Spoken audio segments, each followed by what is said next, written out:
Hello student, आप लोगों को बायोलॉजी के वीवीआई क्वेश्चन कराते हैं। तो आज वीवीआई एक दिन फिजिक्स का लाए, फिर अगला केमिस्ट्री का, आज बायोलॉजी का लाए। इसी प्रकार से हर एक सब्जेक्ट का बेहतर ढंग से देखने का प्रयास करेंगे और जो भी प्रीवियस ईयर में बहुत बार पूछा जाता है वो क्वेश्चन यहाँ पे देखना। तो कौन क्या क्वेश्चन आज है, तो आज लमसम क्वेश्चन की संख्या थोड़ा बढ़ा दिए है, 25 क्वेश्चन आज है। तो ध्यानपूर्वक देखना क्वेश्चन को। चलो स्टार्ट करते हैं। सबसे फर्स्ट टॉपिक है क्या चीज़, तो अलैंगिक जनन मुकुलन से आप क्या समझते हैं। तो अलैंगिक जनन मुकुलन से आप क्या समझते हैं। अलैंगिक जनन जो होता है केवल एक जनक में भाग लेता है और ये अधिकांश पेड़ पौधा में होता है, यानी जिसको पादप बोलते हैं। और लैंगिक जनन वो क्या चीज़ जीव जंतु में होता है, जिसमें दो जनक नर और मादा दोनों भाग लेता है, मेल और फीमेल दोनों भाग लेता है। तो इसके अकॉर्डिंग देते हैं तो कहता है इस प्रकार के जनन में जनक के शरीर में कोई बल्ब सरीखी प्रवध निकल आती है, उसे मुकुलन कहते हैं। हम समझाते हैं, जैसे ये आलू है तो आलू में अंकुरन होता है, वो अंकुरन को ही मुकुलन कहते हैं। जो अंकुरन या चना जो होता है उसमें चना जो निकलता है फूजता है, जेकरा बोलते हैं अंकुरन, उसी को मुकुलन बोलते हैं। या कोई शीशम का पेड़ देखता है, उसका टहनी के ऊपर क्या चीज उभरा हुआ यानी फूजता है, तो उसे कुछ ही बोलेंगे मुकुलन। वही अलैंगिक जनन के मुकुलन हुआ। समझ में आया। तो आगे चलते हैं। एक अब तो 14-15 में पूछा गया। आगे चलते हैं। एक क्या चीज है, ते भी पोषण विपुर्वरता, जिसको विपोषण भी बोलते हैं। तो इस प्रकार से विपोषण से आप क्या समझते हैं, इसके लाभ बताएं। विभूषण द्विलिंगी होता है। विभूषण कैसा होता है, तो द्विलिंगी पुष्पों में पर परागण के लिए एक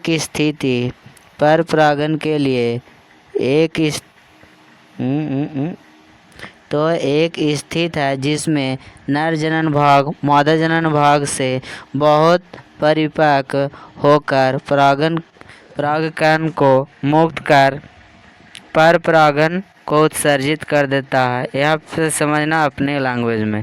तो यहाँ पे बोलता है नर जनन जो भाग होता है मादा जनन भाग से कुछ होता है अधिक परिपक्व होता है और परागकण को मुक्त कर पर परागण को उत्सर्जित कर देता है। तो इस प्रकार से आगे इसका लाभ देखते हैं। तो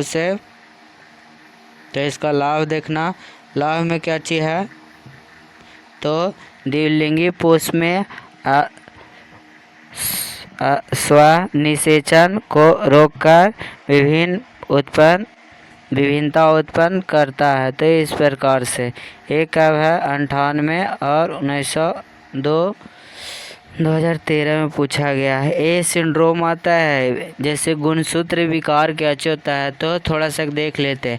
हमारे 46 गुणसूत्र होता है, 46 गुणसूत्र और विकार ये त्रुटि जिसको बोलते हैं। अगर 46 से 47 हो जाए तब गुणसूत्र में विकार उत्पन्न होगा, या 46 से 45 हो जाए तब गुणसूत्र में विकार उत्पन्न होगा। गुणसूत्र जो होता है वो 46 से कम या बेसी होगा, उसी को गुणसूत्र विकार बोलते हैं। और यहाँ पे बोला जाता है कि गुणसूत्र 3 प्रकार के होते हैं, Klinefelter syndrome, Turner syndrome, down syndrome. तो इस प्रकार से होता है। आगे चलते हैं। तो उसी में क्लाइनफेल्टर सिंड्रोम एक क्वेश्चन बहुत ज़्यादा इम्पॉर्टेंट है। क्लाइनफेल्टर सिंड्रोम पर प्रकाश डाले। बोलता है कि यह एक गुणसूत्रीय विकार है। यह ट्राइसोमी का एक उदाहरण है, लेकिन इसमें लिंक क्रोमोसोम X की एक अतिरिक्त प्रतिलिपि के मौजूद होने के लिए मौजूद होने के लिए चलते मानव कोशिकाओं में 47 गुणसूत्र होता है। इसमें 47 गुणसूत्र होता है। इसमें महिला के मतलब अंश ज़्यादा दिखता है। यह लक्षण पुरुषों में पाया जाता है। ये लक्षण पुरुषों में पाया जाता है जो देखने में समान लगता है। तो ये लक्षण कुछ ज़्यादा है महिला वाला। देखो यहाँ पे एक्स 44 एक्स को 44 प्लस एक्स को महिला कहते, लेकिन ये बाई रहने की वजह से पुरुष में भी लक्षण दिखता है। आगे चलते हैं। 13, 18, 19 में पूछा गया। आगे है क्या चीज़? सहलगनता। सहलगनता को परिभाषित करते कहता दो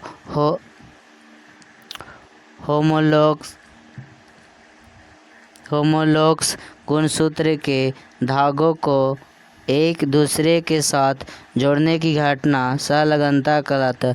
मतलब दो को जो गुणसूत्र होता है उसको जोड़ना, एक दूसरे के साथ जोड़ना सहलगनता कहते हैं। आगे आते हैं।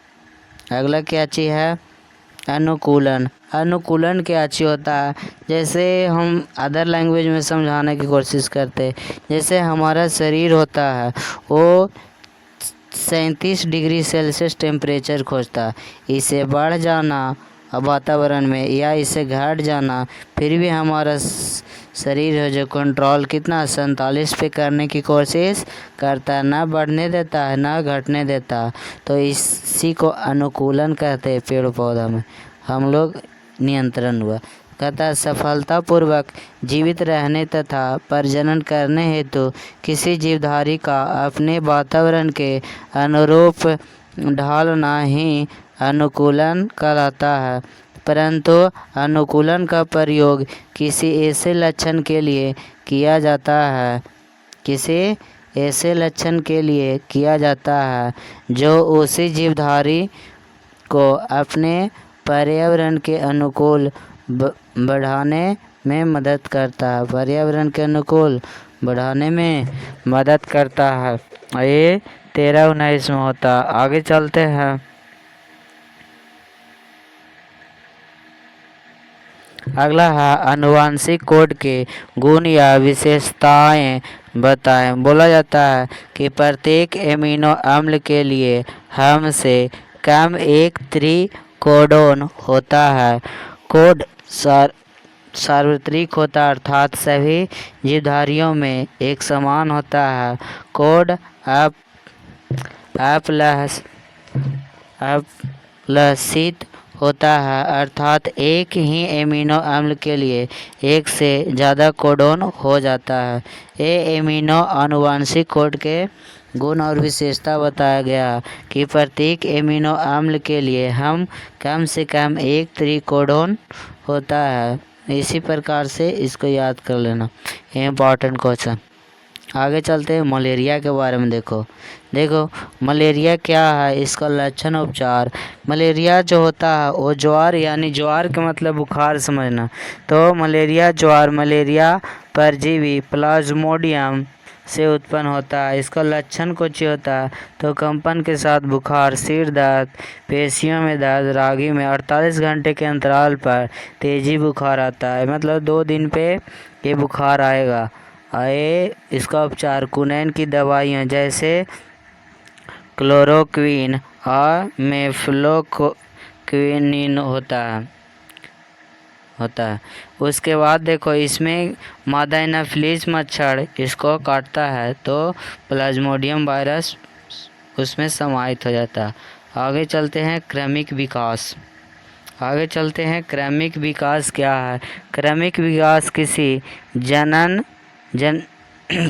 विकास किसी जनसंख्या के जीन पूल में वह लक्षण परिवर्तन है जो एक पीढ़ी से दूसरे पीढ़ी तक पहुंचकर एक नई जनसंख्या उत्पन्न करता। मतलब एक पीढ़ी से दूसरी पीढ़ी तक पहुंचकर एक नई जनसंख्या उत्पन्न करता है। आगे चलते हैं। वायु परागित पुष्पों के अनुकूलन बताएं। तो ये पुष्प चटकीले भड़कीले नहीं होते हैं। ये पुष्प छोटे, रंगीन तथा गंधहीन होते हैं। ये पुष्प हल्के और चिकने होते हैं। आगे चलते हैं, शुक्राणु या वीर्य सेचन की परिभाषित करें। शुक्राणु जो होता है वो नर जनन में होता है, इसी को स्पर्म बोलते हैं।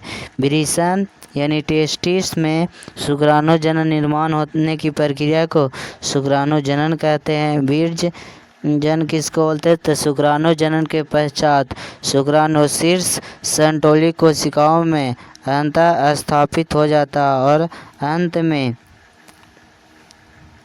और अंत में प्रक्रिया द्वारा शुक्राणु जनन नलिकाओं में मोचित यानी रिलीज होता है। इस प्रक्रिया को वीर्य सेचन कहते हैं। आगे चलते हैं, टाइफाइड आते हैं। टाइफाइड बहुत ज़्यादा इम्पॉर्टेंट टॉपिक है। टाइफाइड बीमारी का रोगजनक लक्षण, संक्रमण की विधि तथा उपचार के बारे में बतावे। कहता टाइफाइड एक संक्रामक रोग है जो साल्मोनेला टाइफी नामक जीवाणु के कारण होता है। और बोला जाता है यहाँ पर लक्षण के बारे में दर्शाता लक्षण, इसमें सिर दर्द, आमाशय दर्द होता। संक्रमण की विधि साल्मोनेला टाइफी नामक जीवाणु के कारण होता है। घरेलू मक्खी रोगी के भोजन पदार्थ एवं पेयजल पदार्थ पर बैठकर उसे दूषित कर देता है, जिससे बीमारी फैलता। उपचार, इसका नियंत्रण प्रतिजैविक के द्वारा किया जाता है। रोगी का ताल भोजन देना चाहिए, मतलब साफ़ सुथरा भोजन। अगला है टेस्ट ट्यूब बेबी क्या है? तो टेस्ट ट्यूब बेबी है। तो टेस्ट ट्यूब बेबी किसको बोलते हैं? तो कहता है फैलोपियन ट्यूब में एक बताते 0 वैलेंस से। तो यहाँ पे इस प्रकार से देखना, ये अंडाशय होता है और फिर ये क्या चीज़, ये अंडाशय होता है। ये अंडाशय होता है, 2 अंडाशय होता है। इन नली को फैलोपियन ट्यूब बोलते हैं यानी अंडवाहिनी। ये गर्भाशय होता है, ये योनि होता है। तो इस प्रकार से तो बोला जाता है कि इसका निषेचन क्या चीज होता है? फैलोपियन ट्यूब में होता है। इसका निषेचन अंडवाहिनी में होता है। तो कहता है कि इसका वैसा मतलब बच्चा, मतलब वैसा भ्रूण या यूट्रस में जो रहता है बच्चा, तो उसको कहते हैं जिसका निषेचन यानी शुक्राणु और अंडाणु को फैलोपियन ट्यूब यानी अंडवाहिनी में न मिल करके वो क्या चाहिए, एक प्रखनली में डॉक्टर को ची करता है। एक प्रखनली में इधर से स्पर्म और इधर से अंडाशय लेकर के यहाँ पे कोची करवा देता है। निषेचन यानी अंडाशय यानी अंडवाहिनी में निषेचन न करवा करके ये ट्यूब में यानी निषेचन करवाना कुछ कहलाता है, ट्यूब बेबी कहलाता है। इसे फिर निषेचन करवा करके गर्भाशय में पुनः स्थापित कर देता है। समझा होगा दिस दैट। तो जिसका निषेचन अंडवाहिनी में ना करवा करके वो प्रखनली में करवा देता है तो उसे कुछ बोलते हैं टेस्ट ट्यूब बेबी। इसमें कुछ लिखा तो टेस्ट ट्यूब बेबी पात्र यानी बर्तन निषेचन का एक उदाहरण है। इसमें अंडों का निषेचन शरीर के बाहर होता है, जिससे जायगोट को 8 कोष के भ्रूण तक विकसित कर माता के शरीर में फैलोपियन ट्यूब में प्रवेश किया जाता है, जहां भ्रूण का आगे का विकास हो पाता है। आगे चलते हैं, देखना एड्स को HIV बोलते हैं, ह्यूमन एमिनो वायरस। तो एड्स के 2 लक्षण, तो इस प्रकार का फेफड़ा का रोग हो जाता है, त्वचा का कैंसर हो जाता है। एड्स का लक्षण के मतलब हमारे शरीर में WBC का ना होना, यानी WBC मर जाता है तो एड्स हो जाएगा। WBC क्या चीज़ करता है? तो रोगों को देखभाल करता है। कोई भी रोग को अपने आप ठीक हो रहा है तो WBC ठीक कर रहा है। अंड जनन से आप क्या समझते हैं? कहता अंडाशय के डिम्ब कोशिका का अगुणित अंड कोशिका में परिपक्व को अंडाशय कहा जाता है। आगे चलते हैं, अंतःप्रजनन क्या है? आनुवंशिक रूप से समान जीवों के बीच जब प्रजनन होता है तो इसे अंतःप्रजनन कहते हैं। अंतःप्रजनन के कारणों आबादी में अच्छी जीवन की बढ़ोतरी होती है। आगे चलते हैं। देखो यहाँ पे मानव लिंग निर्धारण से आप क्या समझते हैं?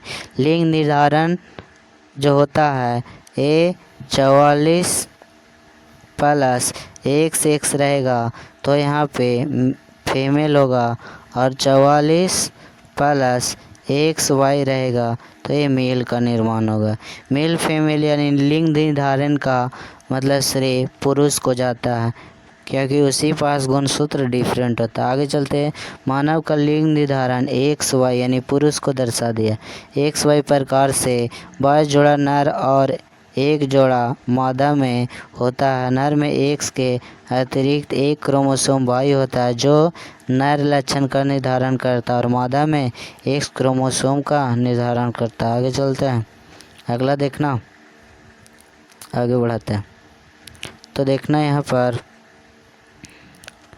जीवों में अलैंगिक जनन के बारे में संक्षिप्त टिप्पणी लिखें। कहता है जीवों में प्रजनन की वह विधि जिसमें एक जनन से नए व्यक्ति का जन्म होता है अलैंगिक जनन कहा जाता है। इसमें जनन प्रक्रिया का निर्माण संलयन नहीं होता है। इस प्रकार से आगे चलते हैं। मोनोकार्पिक फल किसको बोलते हैं? तो वह सत फल जिसका विकास एक कार्पिक से होता है मोनोकार्पिक फल कहलाता है। तो इस प्रकार से मोनोकार्पिक फल। आगे कार्पस ल्यूटीम किस प्रकार बनता है?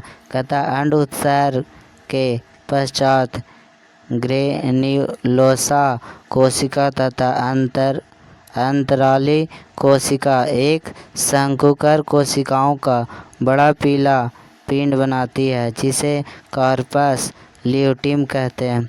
आगे चलते हैं। यानी जलोदविद, मरुदविद तथा समुद्रविद के बारे में। जलोदविद वे पादप जो केवल जल या अत्यधिक नम मिट्टी में वृद्धि होता है उसे जलोदविद। जैसे कमल, कीचड़ में जलकुंभी। ये जलकुंभी को बंगाल का आतंक कहते हैं। आगे चलते हैं।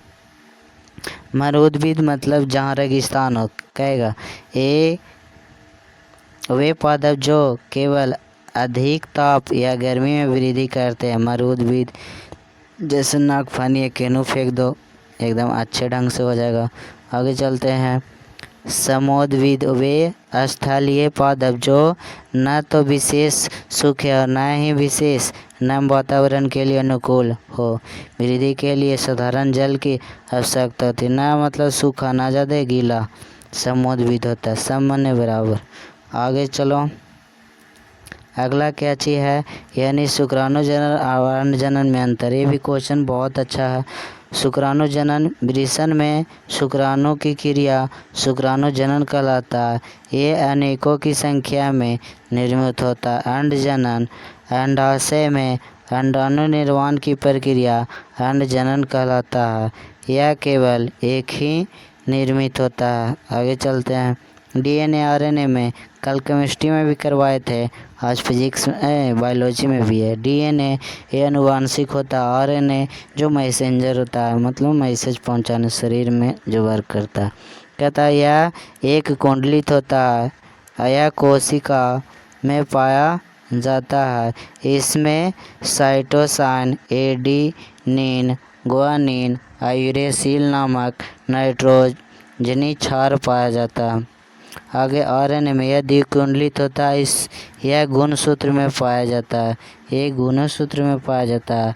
mRNA यही RNA का कुछ होता है।